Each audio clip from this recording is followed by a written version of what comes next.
Expect the best used car deals guaranteed. Visit arnoldclark.com.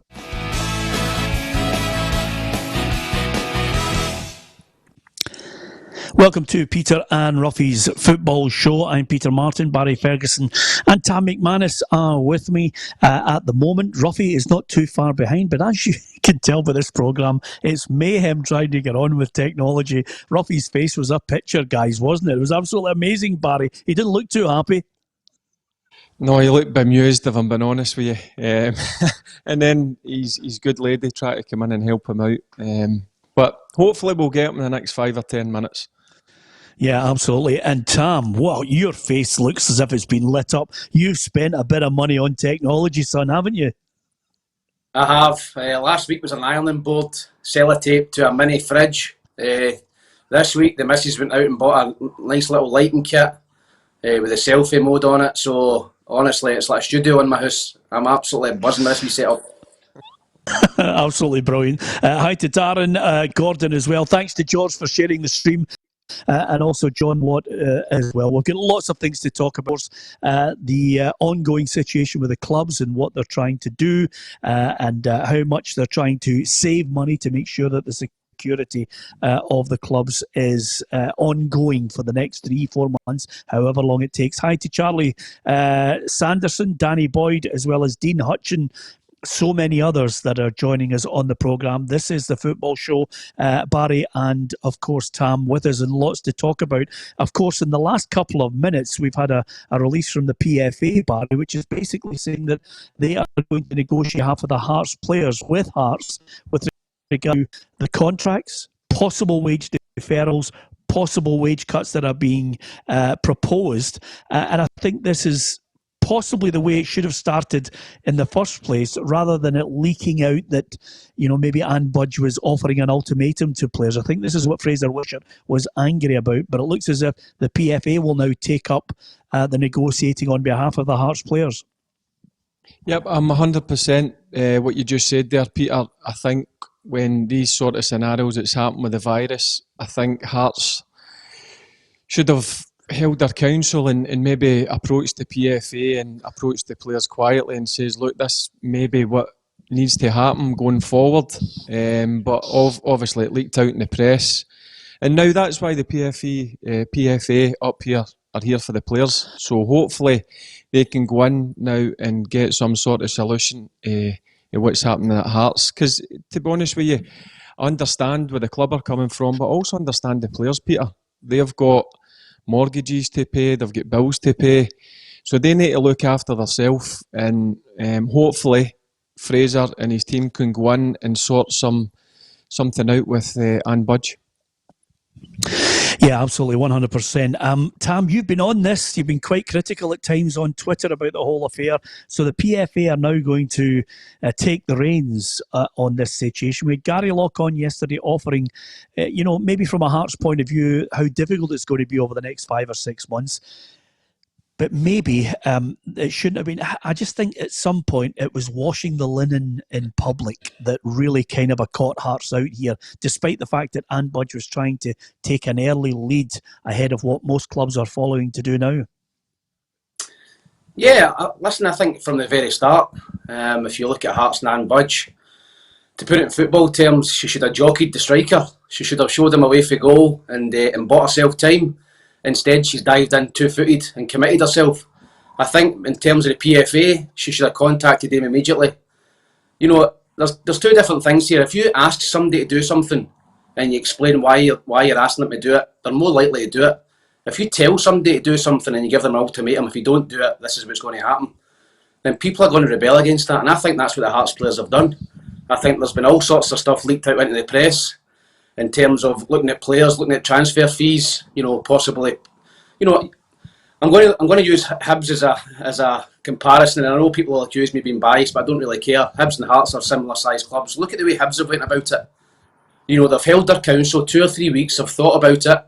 Now they're coming out, they're saying, listen, some of the players have to take wage deferrals, which is fine. There's a big difference between taking a deferral when you know you're going to get your money than taking a 50% wage cut, which is a huge amount. And people are comparing Barcelona and Bayern Munich. These guys are on 200-300 grand a week. You know, some of these guys are not on big money. So it's got a 50% wage cut is huge. So Anne Budge, I think she's been right. I think she's definitely been ahead of the curve in terms of where football's going, and everybody's got to take cuts. So I do give her credit for that, but she's went about it in totally the wrong fashion. And it's been a PR disaster, in my opinion, from Hearts from day one. Okay, we'll pick up on that as the programme goes on. You can give us your thoughts on that. We're going to hear from Mark Hateley as well. I have to tell you a couple of things I want to mention. I got a call yesterday from Michael, who is an avid fan of the programme. He's lived in Manchester for the last, I think, 40, maybe 50 years with his wife, May. They watch the programme regularly, love it. And of course, the great thing is, Barry, he phoned me right out of the blue and said, you know, and he hadn't even lost his Scottish accent. He'd managed to retain it 50 years in Manchester. I don't know about you, but that's good going. I mean, he's like Kenny Dalglish going down to Liverpool in '77, and he still sounds as if he's been in Glasgow the whole of his life. Yeah, I like to hear things like that, Peter. I think when you move away and wherever you go, whether it's down south or go abroad, I always like to see the people who do that keep their accents. It's important. I've noticed there's one or two people in the past who have moved down to England and been down there for 10 years and come up with some crazy accent. But no, it's good to hear that he's kept his Scottish accent for 50 years or more. Yeah, absolutely. Well, we'll talk about Lee McCulloch later on, Barry, if that's what you're on about. But nevertheless, I had a mate, Tam, who went on holiday to Florida and come back and goes, "Gee, Peter, it's great to see you." You know, you need to get a serious grip. You know. Yeah, anyway, I went away to America for 2 years and come back, and I was getting absolutely slaughtered for some of the stuff I was saying. I was calling it soccer and guys and dude. Tam. What's the Graham McDowell, the golfer, Northern Ireland golfer. Listen to his accent. Yeah, absolutely. Tam, I'm getting pelters for calling this company PLZ Soccer. How do you think I feel? Anyway, hi to Jerry Cassidy. Hi to Ken Livingston as well. Andy Wilson as well. Loves the show from Australia. Great to hear from you. And Tim, who's in Toronto of all places. Brilliant.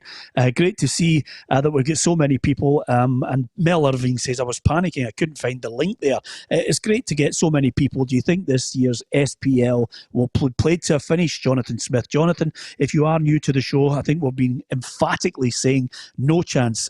Don't think a ball will be kicked. Hi to Darren in New York City. He's come back. He's healthier after catching the coronavirus. Darren, we are delighted you are still with us. Mark Kearney, hello from Airdrie. Wow, way out there in Airdrie. I'm amazed, Tam. You see, we get people from Florida and Airdrie has Wi-Fi as well now. That's magnificent, isn't it? Brilliant. Well done to Freddie Young as well as Daniel Canning. What's the jersey, Daniel Canning says? What's the jersey you're wearing, Tam? What's that all about? What's that? Well, this is my Rochester Rhinos jersey. They were a club I played for in America. Most of my jerseys are in my parents' house, but this one's here, so I just thought I would put it on the show. And if I can give a little spin round.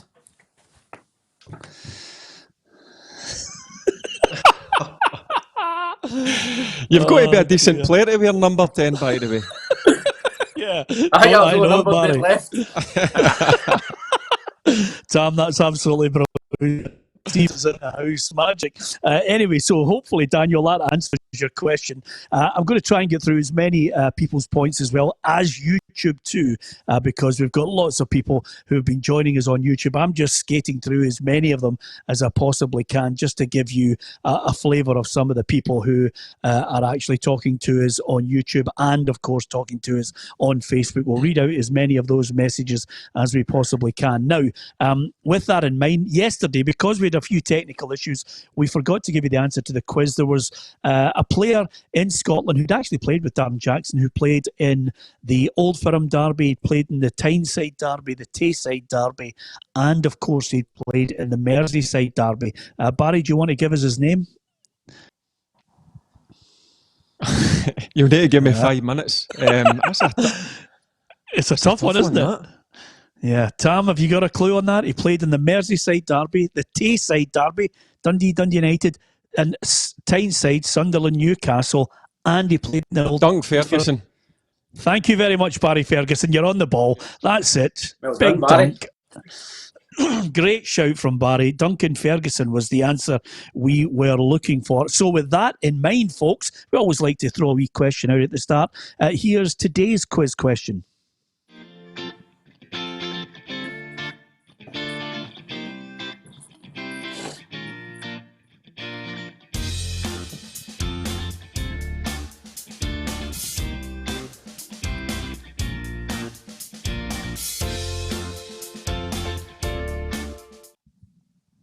Now, I think that's probably that question's got about maybe 6 or 7 possible answers on it, but nevertheless, it's still a goodie.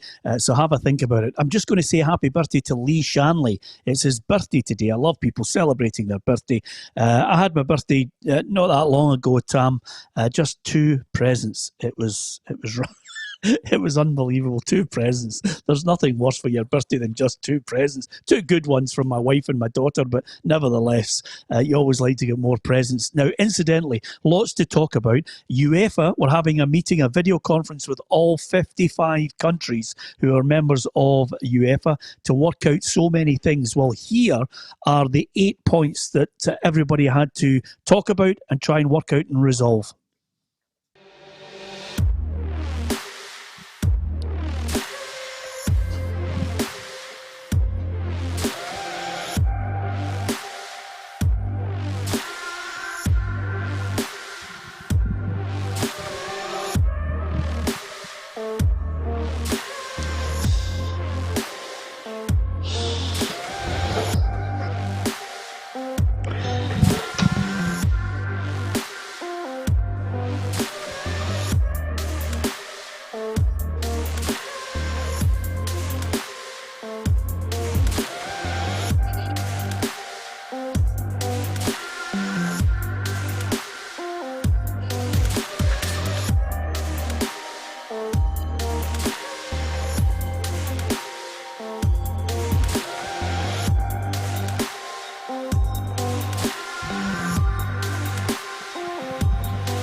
Well, there you are. 8 points to resolve there, and hopefully there'll be a bit of clarity over the next 24 hours. Barry, even when to end the season? I think that's the key one here, because I think even UEFA now know that right across the board, nobody's going to kick a ball. Yeah, they've got to give a deadline, and as I said, I think the 30th of June, I don't think there's going to be any football, Peter, played. My worry is, me, as a football person, I want to see the season played to an end, but if you're going to try and squeeze these games in July, if there's 9 games left or 10 games, say, the quality's not going to be the same, Peter. They need time to come back. It's okay them being away for the club doing their own training sessions, but they need time to get the ball at their feet again. They need time to get things together. So I can't see the season being finished. They'll need to come up with a solution. Do you give people champions? Do you make people champions? Do you give relegation? Do you reschedule the leagues? I honestly don't know. But for me, there's going to be no football played at all this season. We just need to look to next season.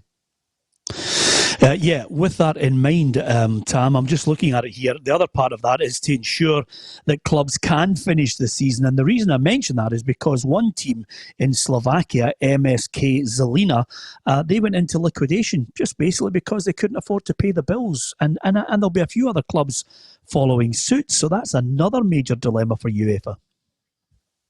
Yeah, listen, they're not the first club, and they won't be the last club to go into liquidation. I think a lot of the clubs in Scotland will be cutting it to the bone even now. You know, if you're talking another 2 months on the wage bill, then it's a big problem. I think UEFA and FIFA, obviously one of the points within the 8 there was giving clubs a financial package to keep them afloat.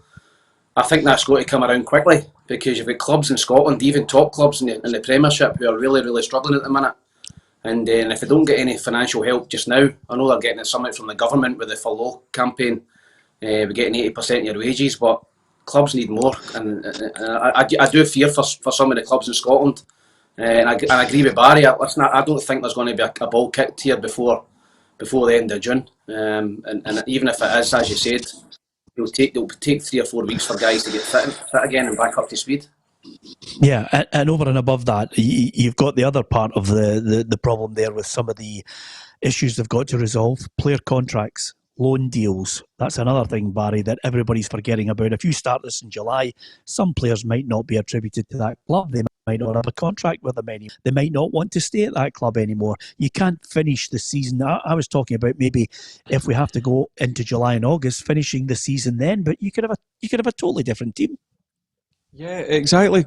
Peter, people sign pre-contract agreements with other clubs as well. Their mindset is in going to their next club. So, look, I think the vast majority of players' contracts end on the 30th of June.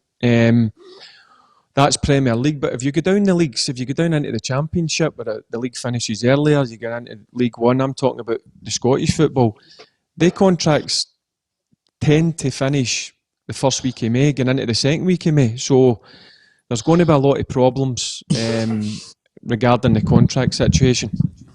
Yeah, absolutely.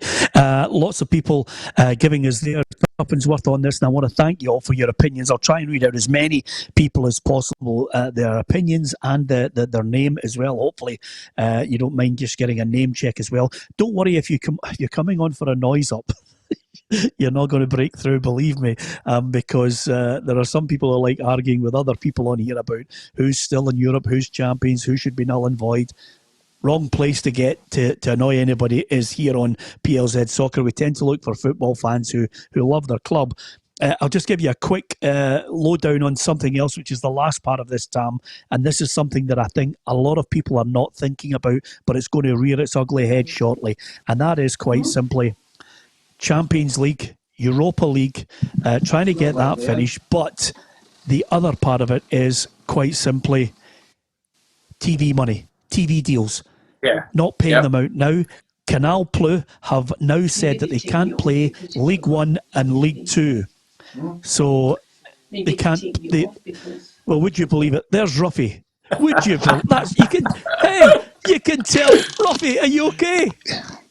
I can't even see myself. But don't worry about seeing yourself. We can hear you. That's what's lying. Can you hear me? I can hear you. Just out of curiosity, Tam, and I'm going to ask Roughie this. Sit back in your seat, Roughie, so we can get you in the frame. But it just shows you how live and mad this programme is. Now, listen to this, Tam and Barry. Roughie, you made it on. Will you be expecting a wage, or are you going to defer your wages for this programme? Well, I'll be billing me. I've just went up to the supermarket and got another phone. Brilliant. Roughie, we're delighted. Look at the people. They're so real. Everybody's delighted, Roughie. Just square yourself up, Roughie, in that camera if you can. And then we'll be delighted that you're with us. Look at that. Tam, that's the commitment that Roughie shows. 8 years of being with him. He just won't... Is that I missed that? Is that Cumberland Junior's jersey he's got on? Look, Junior's jersey he's got on there. Yeah. So, but the only club he never played for, Roughie. Anyway, Roughie's here. I told you he wouldn't let us down. And Roughie, has he been on the gin? Says Freddie Young. No, he's made it. He just needs to turn his camera around a wee bit, and you'll be there, Roughie. You'll be absolutely fantastic. Oh, that's it, Roughie. Well done. Well done. Honestly, he's just such a pro, Roughie. I can't believe it. Anyway, Roughie's on the furlough, only doing 80% of the show, says Danny Gallagher. Brilliant. Okay. Tam, you were just about to answer the question, which is quite simply, Canal Plus can't play League One and League Two in France because they haven't got any revenue. TV companies are losing advertising revenue, by the thousands and the millions right now. There's a big problem coming. Yeah, I had a lot of conversation about this with some of the guys, some of my pals on the chat, football chat that I'm on. And listen, I think that's a major issue. You've got people now cancelling Sky Sports, cancelling BT Sport because there's no football on. So your subscriptions are going down. So that's going to trickle back into the TV companies. Eventually, they're going to, if they pull the plug, particularly on the English Premiership, then the game's a bogey down there with the wages that they're paying. So I think that the particular English Premiership, I think they will do everything possible, whether that's playing games behind closed doors, there was something mooted yesterday having a 92 game extravaganza behind closed doors in the English Premiership in June, because they need to put football back on the TV to get people to pay their money. And if they don't do that, then honestly, there's a big crash coming in England. Yeah, absolutely. Not only in England, let me tell you, right across the whole of European and world football. Listen, a quick rundown for everybody who maybe not picked up on most of the news. We're going to hear from Mark Hateley. I caught up with him earlier today to get a wee chat with Mark as well. So we'll hear from Mark Hateley shortly. We are going to be talking more about the situation in football. Let me give you a quick rundown on what's been happening today. SPA, SFA and the SPFL, Ian Maxwell and Neil Doncaster and Steve Clark have all taken a reduction in their wages, 10%, the figure mentioned for the Scotland manager. Celtic's non-playing staff in furlough now, with the government paying 80%. Celtic say they'll pick up 20%, and I imagine Celtic will announce the player wage deferral or indeed reduction shortly. Aberdeen are in talks for wage deferrals. Hearts players are being represented by the PFA. That's come out in the last hour. The PFA will negotiate on behalf of the Hearts players with regards to wage deferrals or possible wage cuts. Hibs star Scott Allen mentioned in the press this morning that the Hibs players are more than willing to do the same. Kilmarnock players have been paid in full, but obviously from that point of view, that's for the month of March. They will negotiate undoubtedly in the month of April as well to see what exactly cuts have to be made. Okay, give me your thoughts on this, guys, because I noticed that Roughie, the former chairman of St Mirren, Stuart Gilmer, said he would like to see a 16-team league, but he said expanding the league just to save Hearts is a joke, and he thinks that's the wrong thing to do. Now, I don't agree with him. I think Stuart's wide of the mark here. Sometimes you have to save people because, to quote the old Star Trek quote, the needs of the many outweigh the needs of the few. Yeah, I would agree with that. I think we have to do something. As you know, I would have probably preferred this decision to make the leagues bigger done at the beginning of the season when we all knew where we stood. That's not the case. It hasn't been the case for the last 3 or 4 years, because this has been tried to get pushed through for the last 3 or 4 years, and somebody somewhere has been kiboshing it every time the subject comes up, whether it's the money side of it, the TV money, you don't get the same money delivered to you if it's less teams or more teams in the league. So there's a reason why we've not done it before, but as you're saying there, it's special circumstances. If that's the way we're going to do it, let's do it. I just cannot believe we're going to get all these teams round a table and they're all going to agree, because everybody's going to have a case that they're going to throw into it.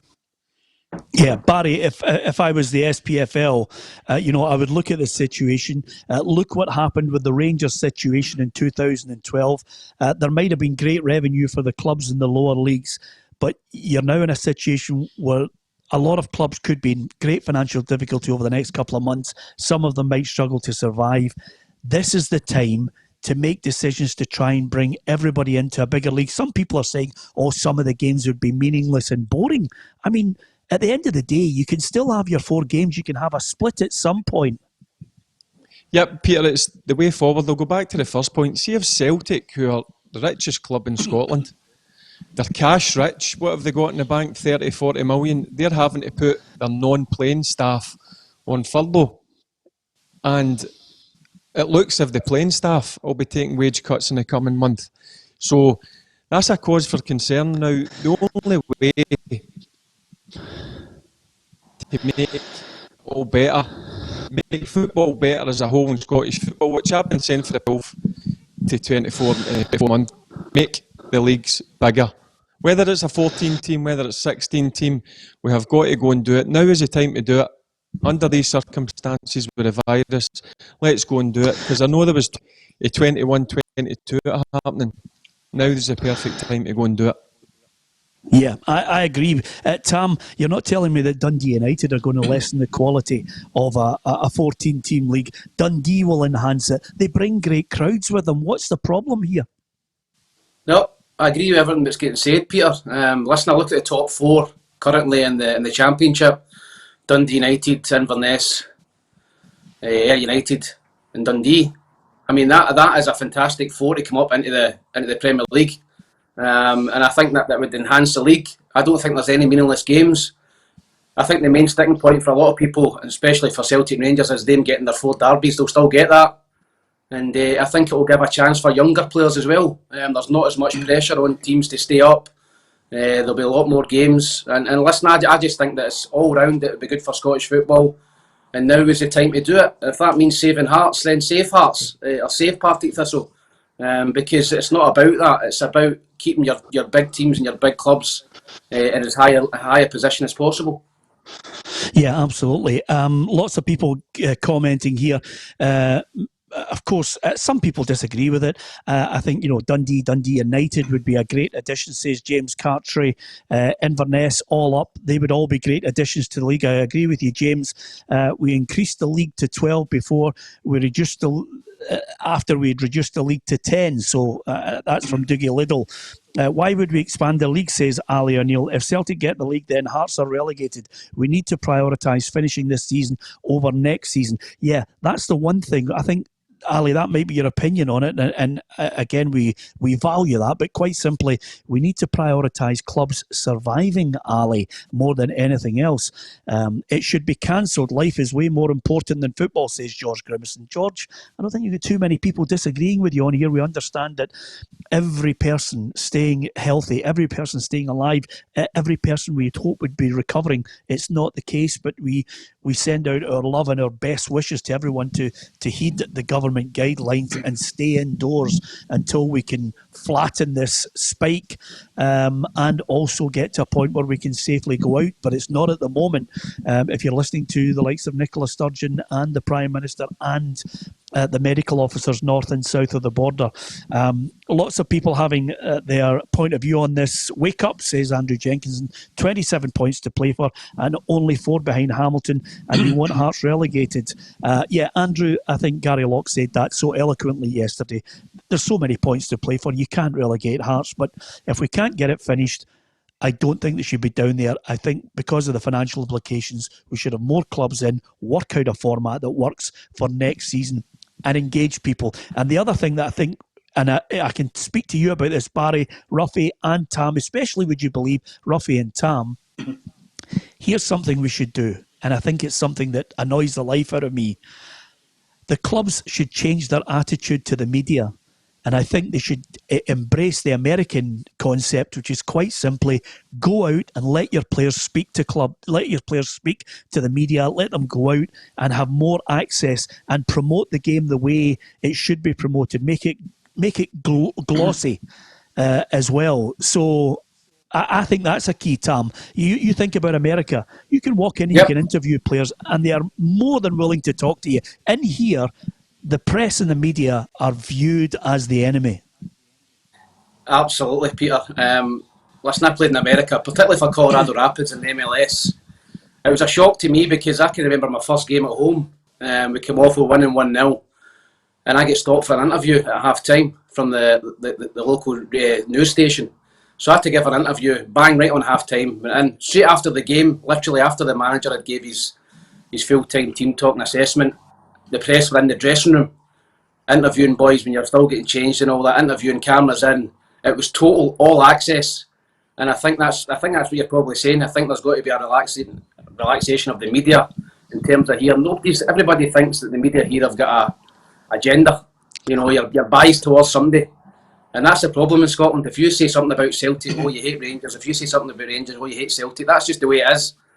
But I think in America, you've not got that. So I agree with you. Listen, open it up to the media and there'll be less kind of suspicion around them. Yeah, Barry, there's a flip side to that. It's not open up to the media. It's let the players actually be able to talk. Yeah. I enjoyed after the European games when you had to go through the zone. Do you remember that bit, Peter? Yeah. I mean, every single player, you had to walk through the zone. You get led. We had to wait till everybody was all ready, showered, changed, and then one by one we went through the media zone, and we were told only on European nights that you could talk to the press. But after a league game on a Saturday, you didn't need to do it if you didn't want to do it. So I think that sort of scenario would be perfect after each league game, cup game, domestically. that you go through a zone where you can go and speak to the media. Yeah, absolutely. I think we should embrace that sort of thing. Roughie? Yeah, I would take that a stage further as well. Like Tam, I was over in Orlando for a year playing there, and sponsorship is everything. You have to mix with the sponsors because they're putting a lot of money into the game, and like the media, you know, they have to be available every time, every day, training, whenever. I would go even further than that to say, Peter, I don't think there's enough contact between the present players now and the fans. I think that they've distanced themselves now, the players, not because it's their fault, because they've been told, you know, you can't do this, you can't do that. Whereas before, you know, you could easily speak to any supporter anytime you wanted. And particularly over in America, that's a big, big thing, being fans involved with the club because that's their teams. Yeah, and I'm not saying everybody's in this. There are clubs with PR people who do a great job and go out of their way to try and help. But I think we need a fundamental change. And for some clubs to actually think that players are only going to speak exclusively to their channel is just an absolute nonsense. You open it up. I mean, it's a Jerry Maguire moment. You know, that's the type of thing we should open up and try and get players, as you say, Roughie, in contact with kids again, idolising some of their heroes, getting to know some of their heroes, getting to see them in a one-to-one interview. I mean, I'll be honest with you, Barry, see, for the last 20 years, I know players for Celtic and Rangers that wouldn't actually want to go to a press conference, but they're quite happy to take a good few £1,000 now in the media as their career. Yeah, no, listen, I know where you're coming from, Peter.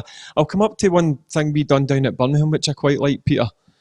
We done it in numbers 1 to 4, 5 to 9, and so on. Like every single week, the numbers, 4 players had to go, so you were getting at least once a month the media, whether it be TV, radio, the written press, they were getting enough players to come in and do interviews. So I like that kind of scenario we done down at Birmingham.